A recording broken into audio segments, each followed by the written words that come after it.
मित्रों, diplomatic world के अंदर दो तरह के बयानात होते हैं।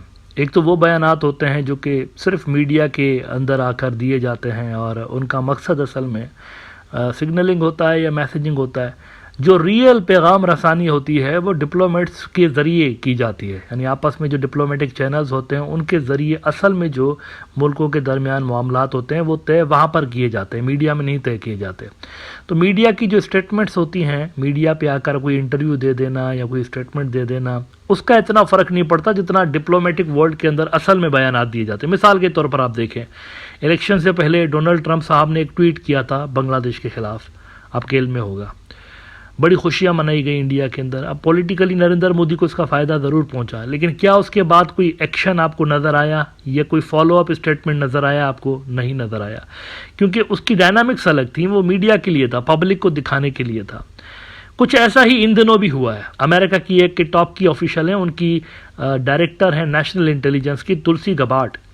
तुलसी गबार्ड का थोड़ा सा ताल्लुक जो है वो इंडिया से इस हवाले से भी बनता है क्योंकि इनकी गालबन वालदा कन्वर्टेड हिंदू बरादरी से ताल्लुक़ रखती हैं। तो इंडिया के अंदर जो हार्ड लाइनर हिंदुत्ववादी हैं वो काफ़ी इनसे उम्मीदें लगाकर बैठे हुए हैं कि तुलसी हमारी हेल्प करेगी, डोनाल्ड ट्रंप इंतज़ामिया में हम इसको इस्तेमाल करेंगे अपने अपोनेंट्स को प्रेशराइज करने के लिए। तो तुलसी इन दिनों पहुंची हुई थी इंडिया। अब जब ये इंडिया पहुंची तो वहाँ पर कई सारे और भी मुल्कों के जो सिक्योरिटी एजेंसीज के हेड्स थे वो भी पहुंचे हुए थे। कोई इजलास इस हवाले से मुनक्किद हो रहा था, तो इन्होंने भी वहाँ पर शिरकत की। अब उस इजलास में जो बातें की गई उसकी डिटेल्स तो जाहिर सी बात है सामने नहीं आई, क्योंकि वो इंटेलिजेंस शेयरिंग को बढ़ाने के हवाले से एक जनरल इजलास था इन मुल्कों के दरमियान, आपसी जो इंटेलिजेंस शेयरिंग होती है। तो उसकी कोई मीडिया रिपोर्ट्स तो सामने नहीं आई। लेकिन उस इजलास के बाद ये जो देसी जेम्स बॉन्ड है, अजीत डोवाल साहब, इंडिया का देसी जेम्स बॉन्ड, अजीत डोवाल ने फिर इनसे बायलैटरल मुलाकात की। उस बायलैटरल मुलाकात के अंदर अजीत डोवाल ने शिकायतों की अंबार लगा दी है।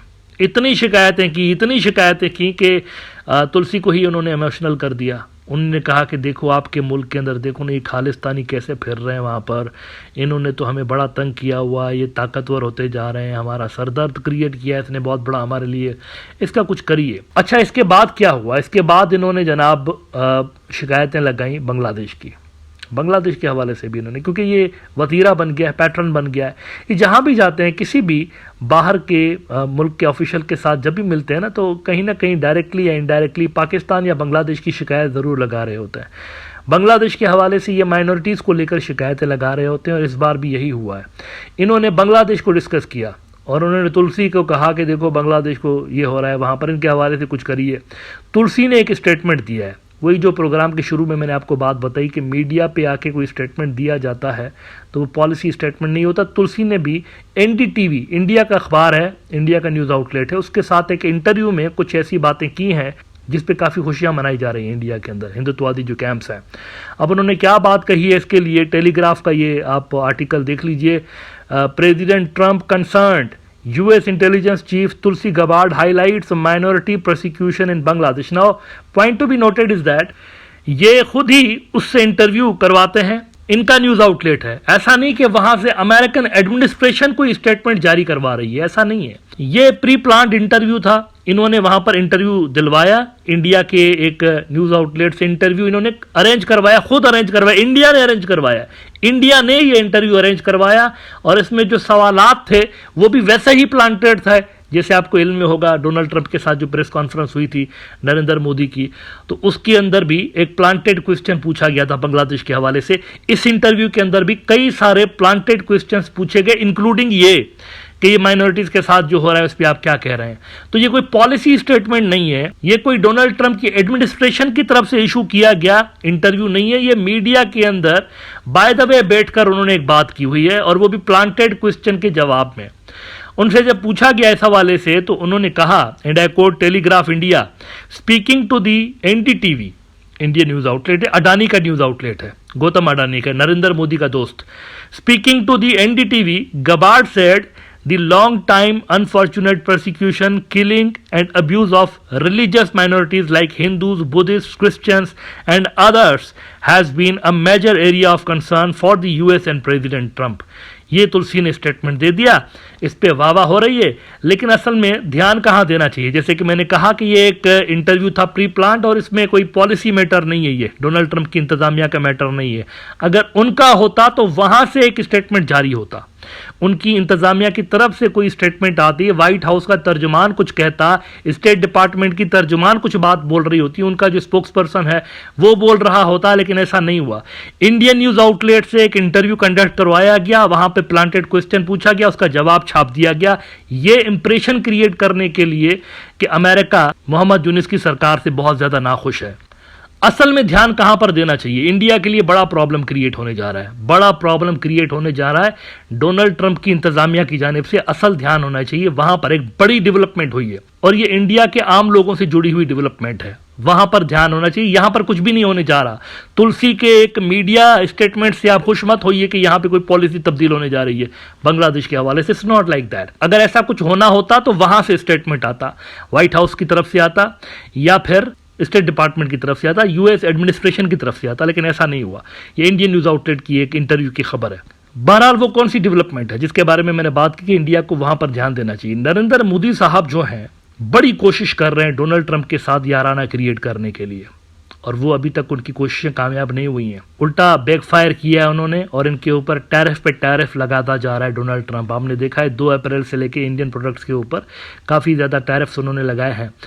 ये जब गए थे रिसेंटली वहाँ अमेरिका मोदी साहब, तो वहाँ पर उनके जो कॉमर्स के सेक्रेटरी हैं, अमेरिका के कॉमर्स के जो सेक्रेटरी हैं होवर्ड लुटनिक साहब, इन्होंने कहा था इंडिया को कि आपके और हमारे दरमियान ट्रेड गैप बड़ा है, आपकी फेवर में है ये ट्रेड गैप, इसको श्रिंक कीजिए, ये हमें पसंद नहीं है। आपने हमारे प्रोडक्ट्स के ऊपर बहुत ज़्यादा टैरिफ लगाए हुए हैं और यहाँ अमेरिका के अंदर आपके प्रोडक्ट्स के ऊपर इतने टैरिफ नहीं है, तो इसीलिए ये अनफेयर एडवांटेज ले रहे हैं, इसको कम कीजिए, हमसे डिफेंस प्रोडक्ट्स खरीदिए। उस वक्त उन्होंने ये कहा था। लेकिन अब ब्लूमबर्ग के साथ गालिबन ये बात कर रहे थे अमेरिका के कॉमर्स के सेक्रेटरी, और ब्लूमबर्ग से बात करते हुए उन्होंने एक बड़ा बयान दिया है। उन्होंने कहा है कि ये जो इंडिया का एग्रीकल्चरल प्रोडक्ट है ना, यहाँ पे इन्होंने हमारे जो प्रोडक्ट्स हैं, हमारे जो फार्मर्स हैं, उनके लिए नो गो एरिया बना के रखा हुआ है। अब देखें, ये असल कंसर्न की बात है। तुलसी ने एक स्टेटमेंट अडानी के चैनल पर दे दिया, this is not a big problem. असल प्रॉब्लम यह है जहाँ पर आपकी तवज्जो जानी चाहिए, क्योंकि आपके लोगों से रिलेटेड बातें हैं। ये इंटरव्यू लोग भूल जाएंगे 2-4 रोज़ के अंदर, ऐसे इंटरव्यूज बहुत सारे आ जाते हैं, ये तुलसी ने बोला है। लेकिन जो पॉलिसीज़ होती है ना, पॉलिसीज़ का असर लॉन्ग टर्म होता है और वो लोगों की लाइफ से जुड़ा हुआ होता है, जो मुल्क के लोग होते हैं। तो इन्होंने कहा है अमेरिका के कॉमर्स के सेक्रेटरी ने कि हमारे लिए, हमारे फार्मर्स के लिए नो गो एरिया बना के रखा हुआ है इंडिया को, इसको चेंज करना पड़ेगा, हमें इंडिया को एंट्री देनी पड़ेगी अपनी एग्रीकल्चरल मार्केट के अंदर, हमें एंट्री देनी पड़ेगी। उनके एग्जैक्ट अल्फाज क्या हैं ये ज़रा देखिए द इकोनॉमिक टाइम्स में। India blocks United States farmers claims America's commerce secretary Howard Lutnick. कहते हैं India blocks US farmers said America's Commerce Secretary Howard Lutnick in an interview with Bloomberg's television.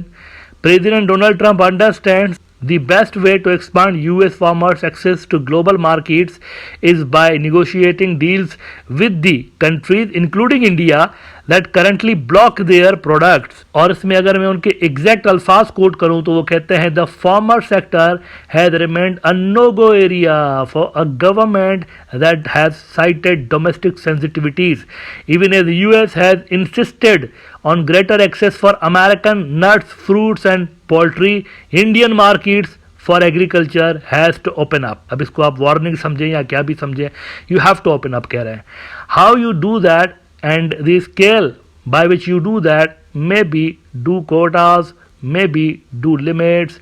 You can be smarter when you have your most important trading partner on the other side of the table, he said, indicating that the US acknowledged that an open-ended liberalization may not be feasible. कह रहे हैं जैसे भी करना है करो, लेकिन अपना ये जो एग्रीकल्चर का सेक्टर है वो ओपन करो हमारे लिए। अब एग्रीकल्चर का सेक्टर अगर ओपन करते हैं, अमेरिका दुनिया के सबसे बड़े, ये भी एक बात है, अमेरिका सबसे बड़े प्रोड्यूसर्स में से एक है एग्रीकल्चर के जो प्रोडक्ट्स हैं। अब अगर आप उनके लिए मार्केट खोलते हैं, जैसा कि वो बोल रहे हैं, डू दैट, ये दूसरी बार बोला है इसने, दूसरी मर्तबा बोला है कि करो। ये पहली मर्तबा धमकी आ चुकी थी जब डोनाल्ड ट्रंप के साथ मुलाकात इनकी हुई थी ना, नरेंद्र मोदी की, पहली मर्तबा वहाँ पर बोला था। आज दूसरी मर्तबा बोला है खोलो इसको हमारे लिए, ताकि हमारे फार्मर्स कमाएं आपकी मार्केट में। इसको लिए बंद करके रखा है ना। अगर इसको खोलते हैं तो इंडिया के अपने फार्मर्स कहाँ जाएंगे, कहाँ जाएंगे, क्वेश्चन है ना भाई। ये वो सेक्टर है जहां पर आधा इंडिया डिपेंड करता है। 50% इंडिया की जो वर्क फोर्स है ना, आधी आबादी इंडिया की, जो इंडिया के लोग रोजगार से लगे हुए हैं, और 50% ये काम करते हैं एग्रीकल्चर वाला। अब यहां अगर अमेरिकन आके कमाने लगे तो ये कहाँ जाएंगे फिर, इनकी प्रोडक्ट्स का क्या होगा। अगर अमेरिकन प्रोडक्ट्स भी आने लगे मार्केट के अंदर तो फिर इनकी प्रोडक्ट्स तो कम बिकेंगी, कैसे मामला होगा। और ये वो मार्केट है by the way Nadreen, India की जो एग्रीकल्चर की मार्केट है, इस पे लोकल सेठों की भी बड़ी नज़र है। ये जो किसान आंदोलन आया था, याद करिए कुछ अरसा पहले बहुत बड़ा किसान आंदोलन आया था। ये क्या था, ये किसान आंदोलन था इंडिया के कॉरपोरेट सेठों के खिलाफ।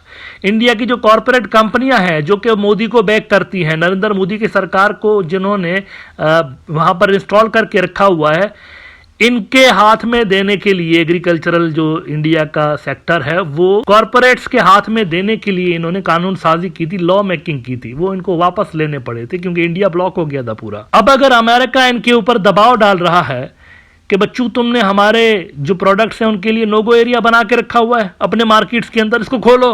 उन्होंने कहा ना, you have to open up. ये कॉमर्स का सेक्रेटरी बोल रहा है, you have to open up. शदीद दबाव डाल रहा है इनके ऊपर। तो अगर ये ओपन अप होते हैं, अगर ये इंडिया के एग्रीकल्चर सेक्टर के अंदर इनको एंट्री देते हैं, तो इसका बहुत नेगेटिव इम्पैक्ट इंडिया के खुद के एग्रीकल्चर सेक्टर के ऊपर पड़ेगा, प्रोड्यूसर्स के ऊपर पड़ेगा, और इसका इम्पैक्ट लोगों के ऊपर पड़ने जा रहा है, इंडिया के लोगों के ऊपर पड़ने जा रहा है जो इस सेक्टर से मुंसलिक हैं। तो देखें, प्रॉब्लम असल में वो है, वहां पर ध्यान देने की जरूरत है। ये तुलसी की तरफ से एक आधा स्टेटमेंट आ जाने से कोई आसमान नहीं गिर पड़ेगा। ये पॉलिसी स्टेटमेंट नहीं है। आपने खुद एक इंटरव्यू कंडक्ट करवाया, खुद ही अडानी के चैनल पर उनको बुला के, और खुद ही प्लांटेड क्वेश्चंस पूछे और उसका कोई उसने जवाब दे दिया है, एक आध लाइन बोल दी तो आप बहुत खुश हो रहे हैं कि देखो क्या कमाल कर दिया हमने। असल मसला वो नहीं है आपका, असल मसला ये है। ये जो कॉमर्स के सेक्रेटरी ने एक बहुत बड़ा स्टेटमेंट दिया हुआ है, असल यहां पर देखने की जरूरत है।